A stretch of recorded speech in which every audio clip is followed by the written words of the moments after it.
Okay. Live from the prayer closet, it's Amy and Whitney trying to record this without the assistance of Chris. We're doing great. Why are we talking like we're newscasters? From what time period would this be? I don't know. We're but back to you. Thank Whitney. you. We're on the hunt, and we're on hauntings. And I'm Amy.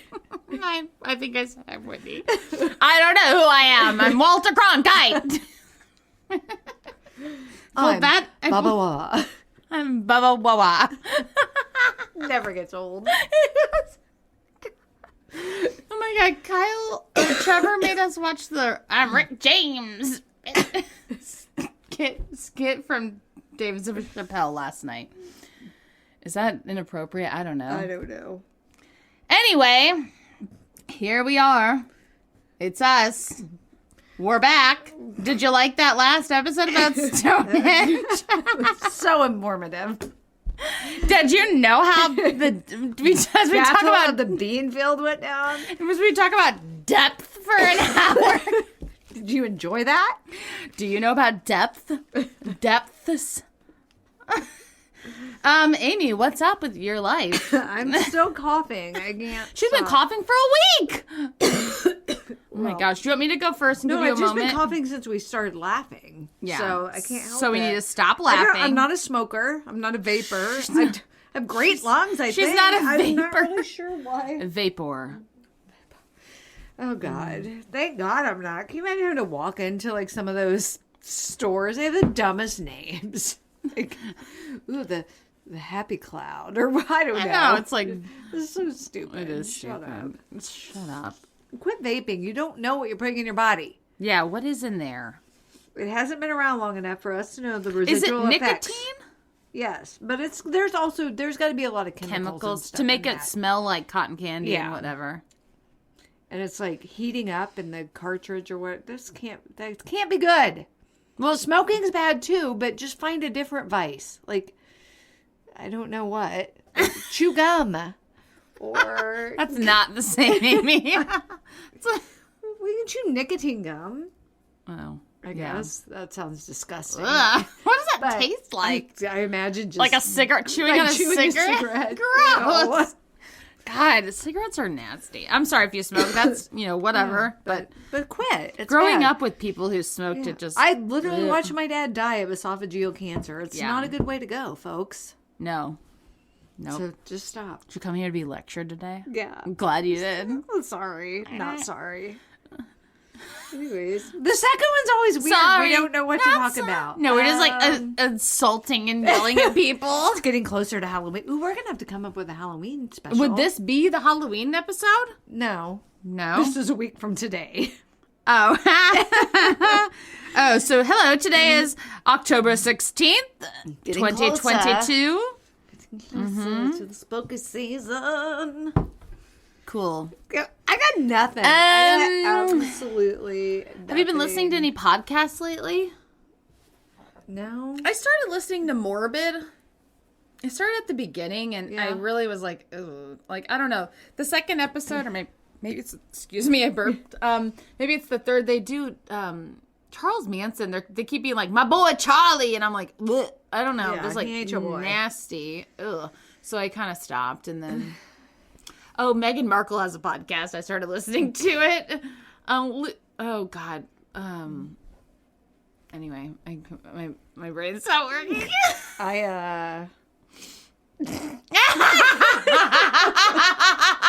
So glad I'm on a podcast. So many things to talk about. Wow. Wowza.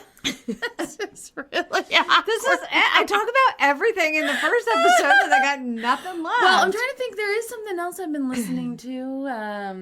Anyway, let's just do this. Let's just do it. It'll be like 30 minutes. That's okay. Actually, mine's long, so maybe not. I think don't it's even long. know I don't know. It's on my phone. We're really unprofessional. This is why our downloads are down, Amy. Are they down? I don't know. No one tracks that. We don't know. We need like a business manager. Well, Chris must.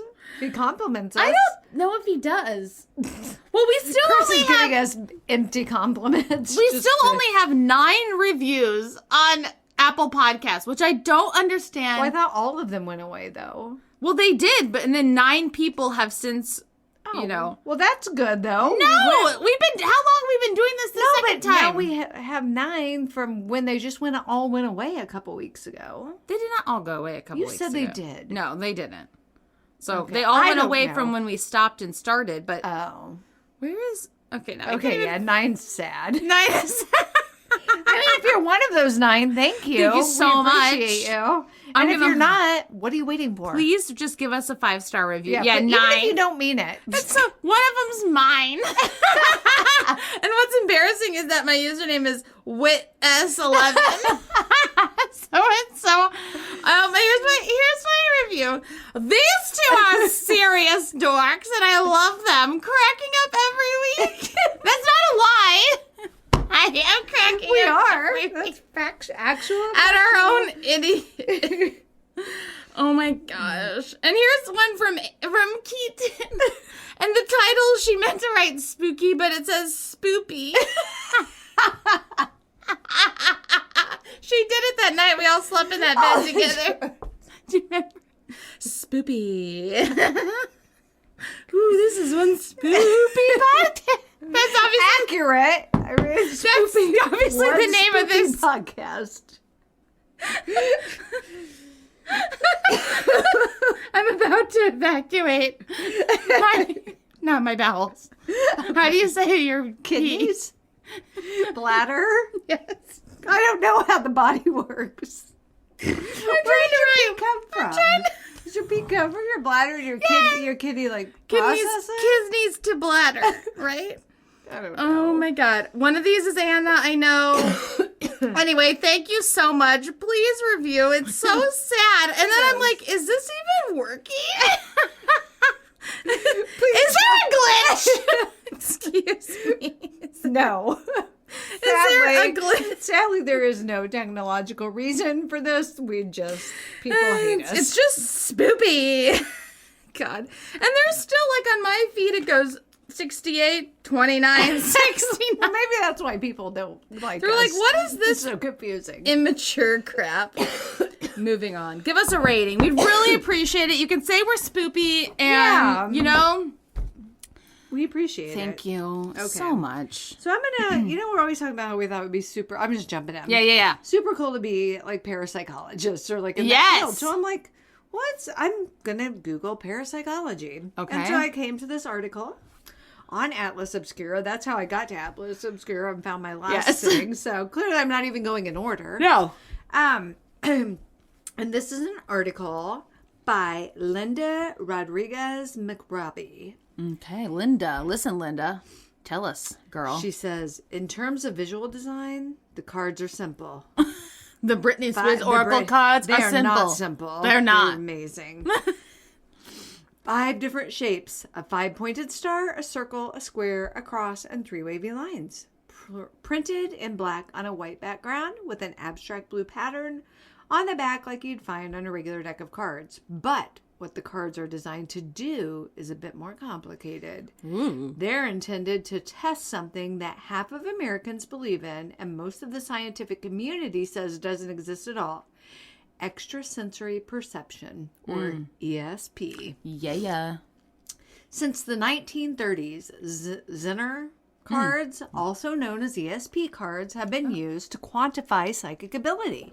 Testing for telepathy and clairvoyance. You might remember them from that scene in 1984's Ghostbusters when Venkman, yes we do, tests the effect of negative reinforcement on ESP. The cards straddle the intersection of science and the paranormal, pseudoscience, and legitimacy.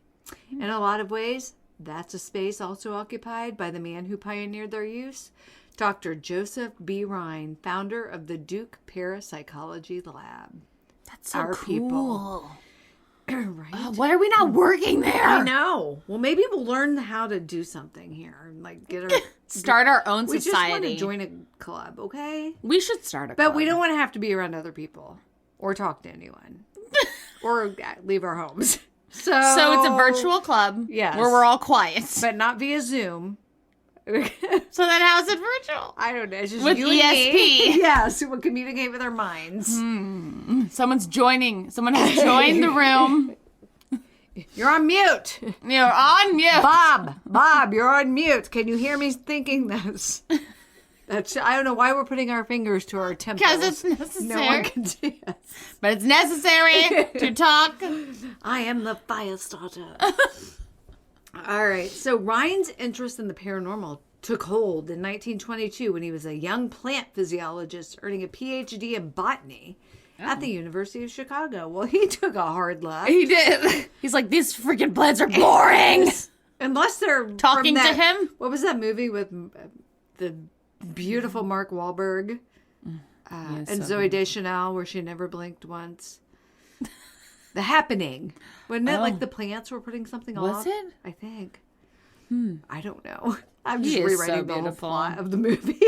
People were like, She just doesn't blink. I swear she never blinked in that movie. Her eyes are just very large, and They are. she's so cute. She is beautiful. Rhine and his wife Louisa were both dedicated scientists, but they had questions that simple biological reductionism didn't seem to answer. Not a lot of syllables. It did. Multisyllabic words are Too many not my jam. consonants. Rhine had once thought of joining the ministry until his wife steered him towards science. She's like, no, don't go you gotta there. pick one or the other, man. You true. can't be both, apparently. Yeah. And then, in May of that year, they sat in the audience to hear Sir Arthur Conan Doyle make his case for life after death. Doyle, best known for creating hyper-rational Detective Sherlock Holmes, had been an avowed spiritualist since 1916. He believed that spirit communication via mediums could offer scientific proof of a spiritual beyond. Have we covered him on here before? I don't think we so. have. His 1922 lecture tour of America was a kind of spiritualist mission, spreading the good news that the veil separating the bereaved living from the beloved dead was thin and easily broached by psychic perception. And how did he know that? Teresa Caputo. Teresa Computer. Shout out. Her hair will take you right to heaven. It will. We don't understand how You'll it's just- is that gotten your so foot? long. Yes, but Sorry. it's still so tall. It's long and tall. What is in there? Is that one of those bumpets? Bumpets? She's got like 6 bumpets in there. Like on top of one another. Yes. Stacked on top of one another. Or snacks. That would be pretty brilliant, actually. I mean, Just pulling like it just parts. a ho-ho right out of there. Ho-hos are so good. So anyways, away from ho-hos. away from ho-hos and Teresa Caputo's hair. This message resonated with an American public still aching from the devastations of the Great War. I stand but ankle deep in a vast ocean of psychic knowledge, but even if I am only ankle deep, I can perhaps bring some message to those who stand dry-shod on the shores, Doyle told an enraptured What a poetic audience. way to say that. Really is. Chip Coffee, take note. Yeah, and don't be an ass. Also that. Yeah. Or you're... But we love you. If you ever want to... Well, maybe you weren't an ass. Maybe it's just your assistant. Your assistant was kind of one. This mere possibility was the most exhilarating thought I'd had in years, Joseph Rhine reportedly wrote later. It wasn't spiritualism itself that attracted the Rhines, but rather the idea that science could examine the kinds of answers spiritualism offered. Both of my parents as a couple were searching for answers to the big questions of life, perhaps typical of their era, when encountering scientific thinking in college disrupted the religious beliefs of their youth. Dr. Sally Rhine Feather, the Rhine's oldest daughter, and herself a clinical psychologist, told me by email. Feather described her parents as serious young people from fairly simple farm backgrounds in the Midwest, each of them the first in their families to pursue any advanced education. Science had replaced religion for them, but it wasn't enough. They wanted to use science to study the kinds of experiences that had until recently been the province of religion alone. So after graduating in 1925, Rhine took a job teaching botany at West Virginia University, but his true passion remained with these big questions. He and Louisa soon began extracurricular study of psychical research material. In 1926, the opportunity arose to study under Dr. William McDougall, a psychologist interested... That sounds like a fake name. Yeah, it does. McDougall. That's on what's that show? Outlander. Oh. I've never watched that. Oh. Well, and it's also, I'm sure, just lots of Scottish people's names, but it's great.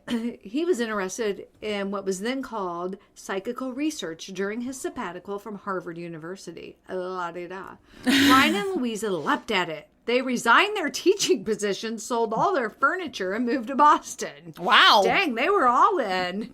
I like their commitment. Once my sofa is gone, it's on. Game on. I got nowhere to sit. That's right.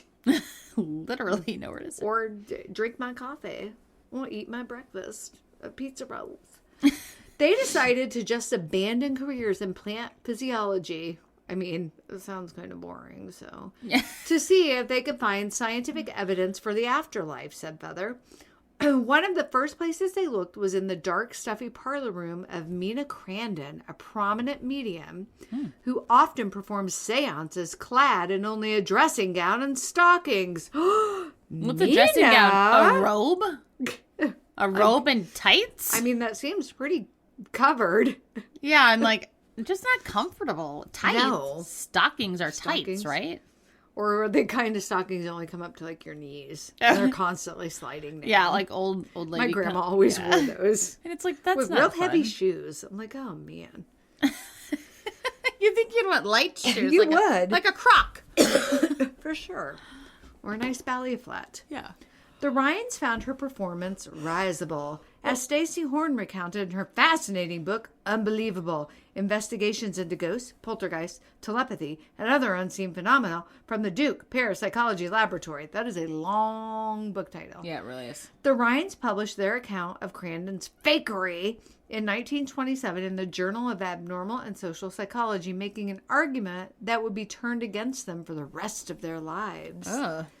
Okay, so you're not allowed to have your own opinions, apparently. Yeah, no. If we can never know to a relative certainty that there was no trickery possible, no inconsistencies present, and no normal action occurring, we can never have a science and never really know anything about psychic phenomena. True, you have to be skeptical. Absolutely. I like the way you think, Rhines. Yeah. What Rhine wanted was proof. Verifiable, scientific, replicable proof. But this put him in a kind of no man's land. He was too skeptical to be a glassy-eyed believer, willing to mistake goose fat-covered cheesecloth for ectoplasm. Ew. Gross. Goose fat? How does one extract goose fat? I didn't know they were especially fatty. You know. Weird. On a cheesecloth. What? I've never even seen a cheesecloth. No. I could not even tell you what that looks like. Me neither. Isn't that what they make a mozzarella with? Don't they like really put it in that and like strain it?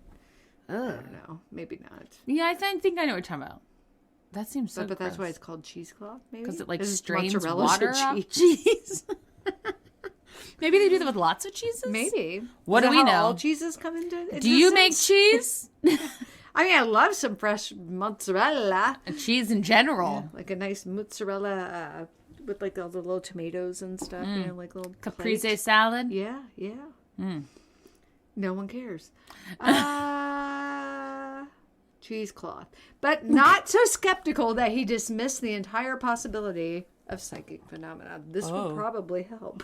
Glasses on. Amy has her glasses. At the same time, religion had no use for his work and may even have seen it as a threat. Horn noted that if Rhine's work was successful, it might offer up alternative explanations for phenomena previously considered miraculous.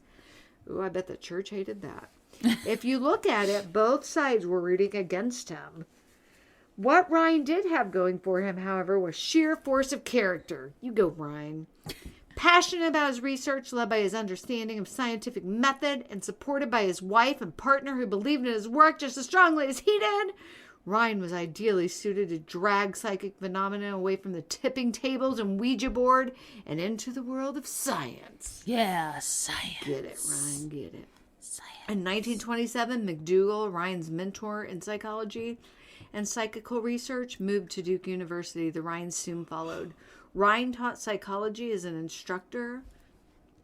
How was he qualified to teach psychology? He was a botanist. But okay, He just who am I to figured it judge? out. Who am I to judge? But the bulk of their work in the first few months was devoted to analyzing the copious records of a man called John Thomas. Okay. That was the name of the mailman in my hometown. He was also a barber. It's probably the same person. Who had, maybe. He has so many trades. So many trades. Who had compiled 750 pages of notes on conversations he had with his late wife via spirit mediums. Whoa! Rhine satisfied himself that the mediums referred to information about Thomas's wife that they could not have access through conventional means. But he noted that didn't mean the information was actually coming from the deceased. It could just as easily be coming from Thomas's mind. Do you ever try to talk to your dead relatives? No. I've never tried that either. Okay. Nope. Hello! I love them, but I'm afraid they might answer. I know. Like, nope. And then they're just standing by your bedside at night. No, thank See you. you on the flip side. Yeah. Until then, Nope. Stay in your lane. Or what if it's something bad? Yeah. Pretending. Nope. Ain't got no interest in that. We could just do it here, so then if they don't stay at our house, they I stay think we at... were just talking about how we'd like to go hear Teresa Caputo I know. do a reading. But then she's in between, you know? Yeah. She's the medium, so it's not just Attach us. yourself to her if you're not my dad. and that's why her hair is so big. It is. She's going to cut all the entities are in her hair. Oh, Dad. That explains it. It's solved. The mystery is solved. They're all There's in going to be there. a third season of Unsolved Mysteries coming out like next Soon? week, I think. Oh, my God. Yeah. I love that. Oh, I it's love so that good. reboot. It's so good. Okay, so this to Rhine was a much more plausible avenue for research. The ability of the human mind to gain information outside basic limiting principles such as time, space, and physics. These abilities, which he was convinced existed, he termed extrasensory perception. He did that, he wrote at the time, in order to make it sound as normal as may be. Rhine abandoned the search for proof of survival after death and instead began to focus on ESP. His first efforts at testing telepathy were informal. He used a numbered card or a normal playing card to see whether subjects, regular people, usually students, not mediums or people who had built a reputation as being psychic, could guess the card without seeing it. What he found, however, was that people tended to have favorite cards and would suggest those rather than try to really guess what card was being held up.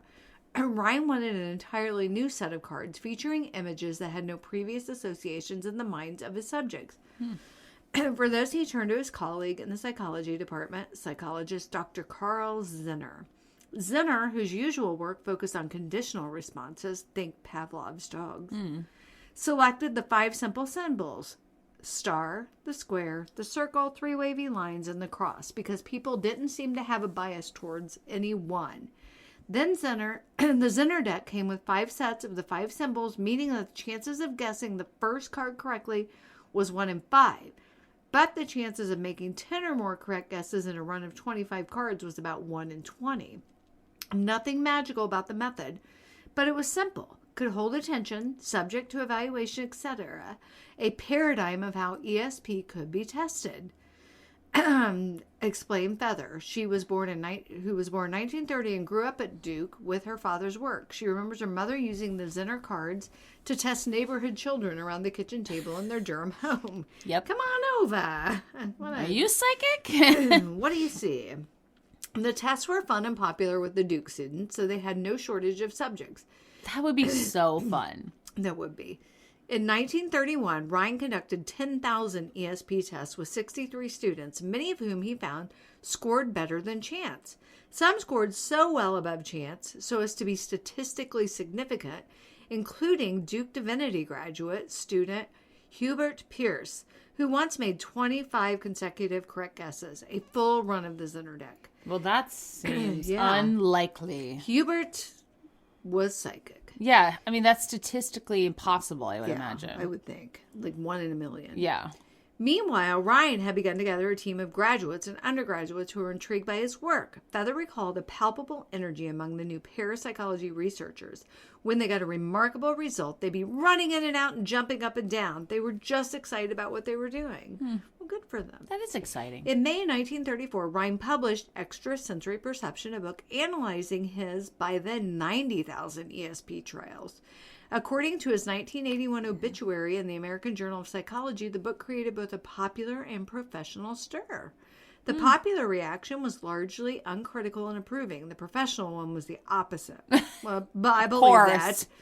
By the following year, Ryan's work saw a massive boost when a wealthy patron gave him and his lab $10,000 a year for 2 years, with the possibility of extending to $10,000 a year for 5 years if all went well. With the money, Ryan set up his own lab, still under the Duke auspices, but separate from the psychology department. Thanks to his donor, the lab, the most well-funded in the university, his budget was 1/10 of the entire Duke budget. Wow. Colleges have much bigger budgets these days. That Ryan was able to conduct this kind of research and be so well supported in it had a lot to do with when and where he was doing it. For one thing, Duke was a new university and was more open to exploring new, unestablished science. And secondly, though most contemporary scientists were not interested in his research, some big names were. People like William James, Thomas Edison, and Sigmund Freud all entertained some degree of fascination with the paranormal. So that's interesting. Yeah, that is. Einstein's discoveries had cracked open a realm of unseen possibilities, and scientists at the time were less closed to explanations that seemed to defy basic limiting principles and established physical laws. Most of mainstream science was still hostile to the study of parapsychology. Horn described much of Ryan's correspondence from other scientists as vicious and nasty. That's unnecessary. Yeah. He just let him do his experiments. Everything seemed crazy until it wasn't. Exactly. I'm sure there was a time the thought of having electricity was so absurd and ridiculous that the internet, cars, flying, can you imagine 50 years ago if you told someone the internet was going to be or something? flying in a giant metal can. Okay. Oh God! No. You freaked me out. I was like, "Is it not recording?" I'm trying to see if there's like really anything more, like about actual. He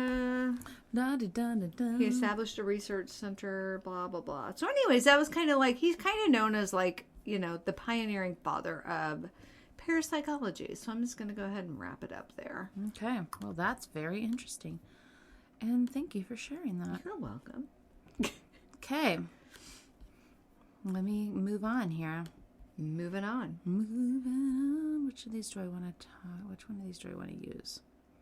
I'm going to use this thought catalog article. Okay. So today I'm not really telling a paranormal story. I'm going to tell you a mystery. I love a good mystery. We're going to talk today about the Circleville letter writer. Do you know this? Sounds really familiar. You may as we go along. Okay. So I'm going to be pulling from thoughtcatalog.com and Unsolved Mysteries Wiki. Yeah. It's always helpful. And this Thought Catalog website has tons of American Horror Story New York City things that are popping up. Oh, okay. Which is like very creepy. American Horror Story. What are you doing here? Okay. Here we go. In the late 1970s, someone started terrorizing the small town of Circleville, Ohio, by spreading gossip and revealing the townspeople's sexual secrets through the mail. It's so slow. Nowadays, that's called revenge porn. Yes, or just like tweeting. Yes. It was a very analog Gossip Girl, but with divorce, murder, and false imprisonment. The identity of the Circleville writer is one of the most bizarre mysteries in true crime history. It started in 1976 when people in Circleville began receiving letters that contained information about their personal lives. Many of these letters were about the recipients' private sex lives. How did they know? Yeah. The letters were postmarked from Columbus, Ohio. The first letter recipient was Mary Gillespie, a local bus driver, who was accused in several letters of having an affair with local school superintendent Gordon Massey. Oh. Okay, but even if she was, that's between her, Gordon, and there's Gordon's wife. Others if they got any. At the time, Mary said the affair never took place. The letter writer said they were, quote-unquote, watching Mary's house. This just sounds like silence. I know. And her children. And told her to stop the affair. Later, Mary's husband, Ron Gillespie, also received a letter saying Mary was in danger if he could not stop her affair. Another letter said the writer would kill Ron unless Ron told the school board about the affair. Oh my God. That's called blackmail. Right. And it's illegal. One of Ron's letters read, Gillespie, you have had 2 weeks and done nothing. Well, it took a whole week for the letter to get here, right. Letter writer.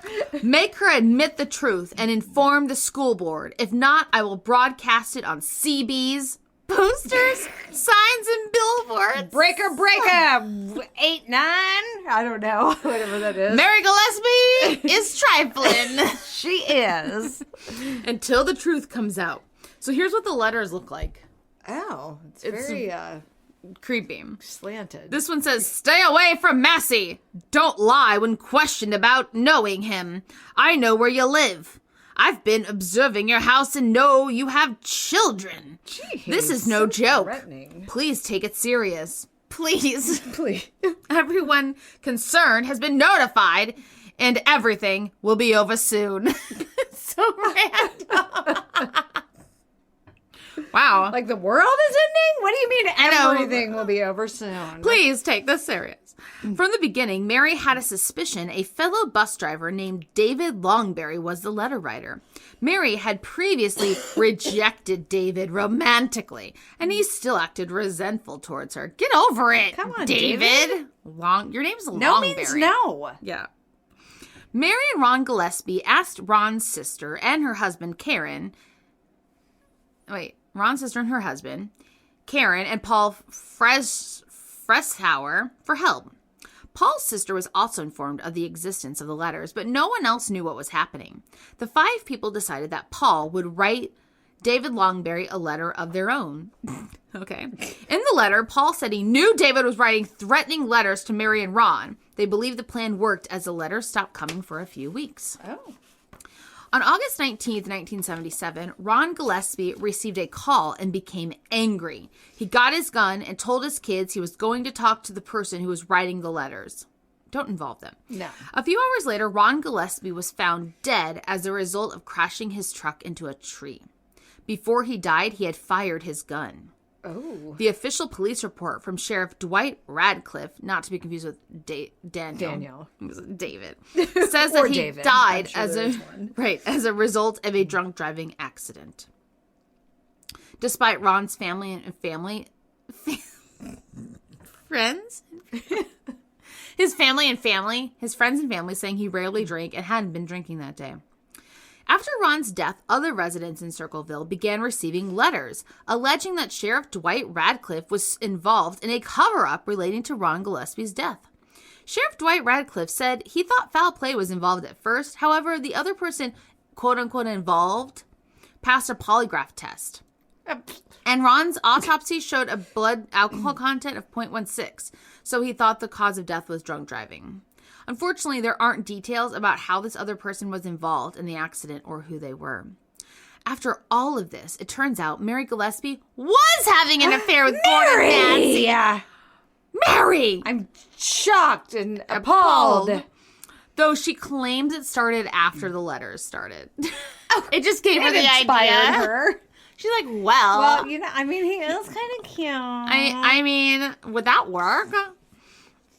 In February 1983, the letter writer had resorted to placing inflammatory signs around Circleville, especially along Mary's bus route. Oh, snap. That's so stupid. Many of the signs accused Gordon Ram. This risotto is trash, Mary. It's always risotto. I know. I've literally apparently nobody could cook it correctly. I've never eaten risotto. Have you? Never. I think I've made some. Is it just rice? Basically, it's not even that hard to make soupy yourself. rice? Like I don't understand why they're all screwing it up on the show. Yeah, what are you doing? Okay, many of the signs accused Gordon Massey of raping Gillespie's 12-year-old daughter. Oh, gross. Yeah, and he's the superintendent. Okay. When Mary Gillespie stopped the bus to tear one of the signs down, she was almost killed. The sign had been crudely booby-trapped to shoot whoever tried to take it down. Was this on like an episode of something? Maybe. I've seen this. Okay. Was it on... Well, maybe that's where it's on Unsolved Mysteries Wiki.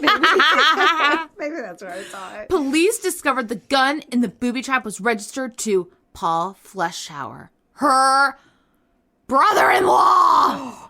Dun, dun, dun. Paul booby traps. Paul Freshour. Why are they called booby traps? Because they come from your boobie. I don't know. That was so dumb. That was dumb. I was asking a genuine question. I want to know why they're called that. I have no idea. Paul Freshour said the gun had been stolen, but he had not reported it stolen, so there was no evidence of this. Well, Paul, what are you doing? No one believes you, Paul. You're too close to the case, man. He was asked to perform handwriting samples so that, well, and that always is so dumb to me, because why wouldn't they just fake their handwriting? Exactly. They're like here's my handwriting. And then you're like, that was no one's normal handwriting that was in that letter. Pointless. Okay. So that their handwriting could be compared. The test he was given is not standard and involved him emulating one of the letters, rather than simply being given the words to write in his own handwriting. Again, you can just fake it. Yeah. So it makes no sense to me. Paul Freshour was arrested and tried for the attempted murder of Mary Gillespie. During his trial, a handwriting expert testified under oath that he believed Paul Freshour was the Circleville letter writer. By that time, Paul was divorced from Mary's sister-in-law, Karen, and they both believed he was the writer as well. Paul was found guilty of attempted murder and thought to be guilty of writing all the letters as well. However, while Paul was in prison, the letters kept coming. Paul even can send letters from prison. Paul even received a letter from the Circleville letter writer in prison, which read, "You've got mail, Paul." Yeah. "Now when are you going to believe you aren't going to get out of there? I told you 2 years ago, when we set them up, they stay set up. Don't you listen at all?" It's so funny. Some of the letters were sent while Paul was in solitary confinement with no access to the mail. Doesn't mean he's not working with an accomplice. True. The letters also became more cruel, and one accusing the prosecutor in Paul's trial of having murdered a pregnant woman. God, getting outlandish. There's just so many accusations flying Gosh, around. calm down. Paul Freshour was released from prison on parole in May 1994 after 10 years. He maintains his innocence of both the letter writing and the attempted murder. What's especially creepy is how omnipotent the Circleville letter writer seems. They knew so many people's secrets in town. Shouldn't that have been omniscient? Oh, I don't know. Omnipotent means like all Powerful, powerful. Omniscient's all knowing. Oh, yeah, they screwed up. God, thought catalog. Look at me. I need to amateurs. be an editor. You should, because I was just went with it. I'm like, yeah. I'm just glad I didn't say omnipotent. That would have been embarrassing. Yeah. But, they always say that people who pronounce words wrong are because they learned them from reading. Probably. Because you don't say it out loud. You're just I like, get that. oh, yeah, omnipotent. Because that's what it looks like. That's confusing. Let's see. Some of these secrets are really serious things that people do kill over. Okay. Wow. So who was the Circleville letter writer? There are a few theories. Paul Freshour. Numero uno. He served 10 years in prison in the attempted murder of Mary Gillespie. He died in 2012, maintaining his innocence, and that he had been falsely imprisoned. You can read Paul's website about the case here. What? He has a website? Why does he have a website? Another theory. Mary Gillespie. It almost seems like Mary has to be in on it. How was she to know to stop her bus and pull down the one sign that had been booby-trapped? Maybe she was able to discover it was booby-trapped. Oh, and how was she able to discover it was booby-trapped without getting hurt? It was later revealed that Mary was having an affair with Gordon Massey, not Ramsey, and then her husband was killed. However, some of the signs put up by the writer contain rumors about Mary's 12-year-old daughter, so it's unlikely that she's a writer. Or she's just a crazy person. Yeah, she's Doomsday Mommy. Or Mommy Doomsday, or whatever they call her. What does Keith call her? Mommy Doomsday. Okay. David Longberry. This is the bus driver Mary Gillespie initially suspected. In 1999, he sexually assaulted an 11-year-old girl when he was on the run before he died by suicide. Well, good. So probably him. We're going with him. Yeah, he's terrible. Yeah. Karen Freshour, Paul's wife and Ron Gillespie's sister. The divorce was not amicable, and she had access to Paul's gun and could have framed him. Ooh, this town. What's going on? This family. Yeah. William Massey, Gordon Massey's son, the superintendent, the trifling one. The first target of the Circleville letters was Mary Gillespie, and the subject of those letters was that she needed to end her affair with Gordon Massey. Some of those letters were signed with a W, leading some people to suspect Gordon Massey's son, William. Well, why would he do that? Yeah, That's wouldn't dumb. be very, anonymous. The last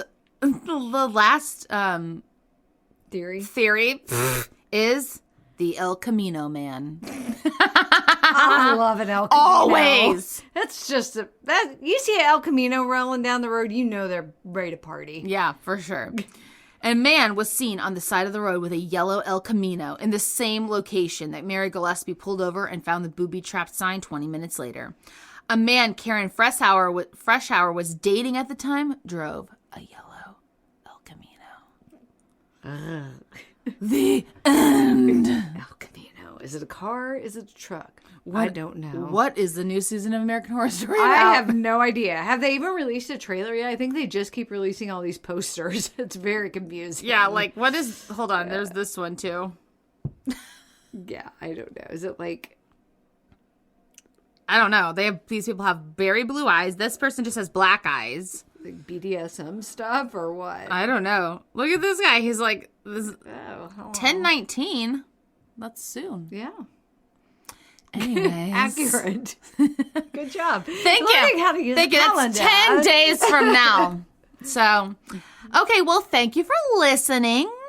Actually, it's 3 days from now. Oh, when yeah. This comes out. We're in the past. The future. We're technically in the past. We're in the past, but this is the future. We're never going to get that right. That doesn't make sense. Anyway, go to our website, onthehauntpodcast.com. Rate, check out review, all our and stuff. subscribe. Please. Give us 5 stars. We only have 9. It's so embarrassing. It really is. Okay. Goodbye. Bye.